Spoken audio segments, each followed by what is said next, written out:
बदलापूरमधल्या दुसऱ्या पीडित विद्यार्थिनीचा एसआयटीनं नोंदवला जबाब। शाळेवरही पॉक्सो कायद्याअंतर्गत एसआयटीनं नोंदवला गुन्हा। बदलापूरमधल्या शाळेत घडलेल्या प्रकरणानंतर प्राथमिक वर्गातील सर्व महिला शिक्षिकांची पोलिसांमार्फत चौकशी। अल्पवयीन मुलीवर झालेल्या अत्याचाराच्या घटनेनंतर पोलीस अधिकाऱ्यांकडून शिक्षकांची चौकशी। बदलापूरमधल्या शाळेतल्या तोडफोडीनंतर सीसीटीव्ही बसवण्याचं काम सुरू। शाळेत तोडफोड झाली तेव्हा शाळेत सीसीटीव्ही नसल्याचं समोर। अकोल्यातील हिंगणा तामसवाडी गावात 10 वर्षीय मुलीवर अत्याचार। अकोट-पैल पोलीस स्टेशनमध्ये आरोपीवर कलम 376 आणि पॉक्सो अंतर्गत गुन्हा दाखल। वल्लभनगरमधनं 24 वर्षीय आरोपीला अटक। मुंबईच्या समतानगरमध्ये एका 12 आणि 2.5 वर्षांच्या चिमुकलीचा विनयभंग। मानसिक रुग्ण असलेल्या 30 वर्षीय आरोपीला पोलिसांकडून अटक।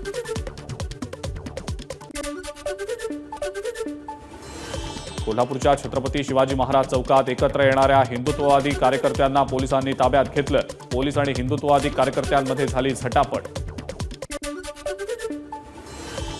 कोल्हापुरातल्या अंबाबाई मंदिरातील भाविकांची संख्या आज तुरळक। कोल्हापूर बंदच्या पार्श्वभूमीवर आज गर्दी कमी। महाविकास आघाडीच्या बंद विरोधात हायकोर्टात याचिका। विधानसभा निवडणुकांसाठी बंद पुकारल्याचा आरोप करत गुणरत्न सदावर्तेंनी दाखल केली याचिका। भाजप आणि संघाच्या सर्व्हेवर ठरणार भाजपच्या आमदारांचं भविष्य। उमेदवार ठरवण्यासाठी भाजप आणि संघ आणखी 2 सर्व्हे करणार। सर्व्हेनंतर उमेदवारी देण्यासंदर्भातला निर्णय होणार। महाविकास आघाडीमध्ये सध्या तरी मुख्यमंत्री पदाच्या चेहऱ्यावर चर्चा नको। उद्धव ठाकरेंच्या भूमिकेनंतर आता काँग्रेस नेत्यांची भूमिका। आधी विधानसभा निवडणुकांना सामोरं जाऊ, काँग्रेस नेत्यांनी व्यक्त केलं मत।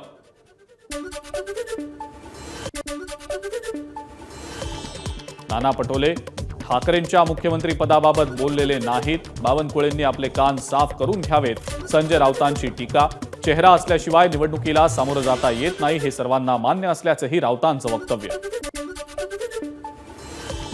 मतविभाजन टाळण्यासाठी आपण महाविकास आघाडीसोबत जायला तयार। एमआयएमचे माजी खासदार इम्तियाज जलील यांची प्रतिक्रिया। संधी न दिल्यास एकटा लढेन तेव्हा टीम बी म्हणत माझ्याकडे बोट दाखवू नका, जलील यांचा इशारा।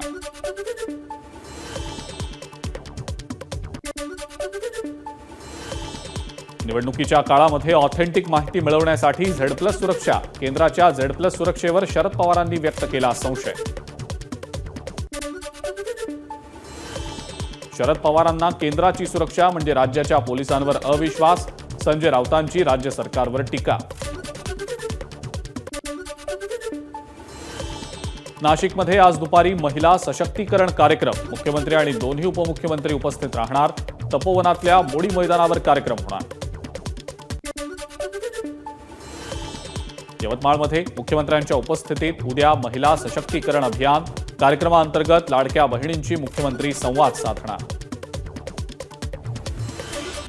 विधानसभा निवडणुकीच्या तोंडावर राज्य सरकारला हायकोर्टाचा दणका। सत्ताधाऱ्यांच्या 17 साखर कारखान्यांना दिलेल्या 2265 कोटींच्या कर्ज वितरणाला हायकोर्टाची तुर्तास स्थगिती। एबीपी माझा, उघडा डोळे बघा नीट।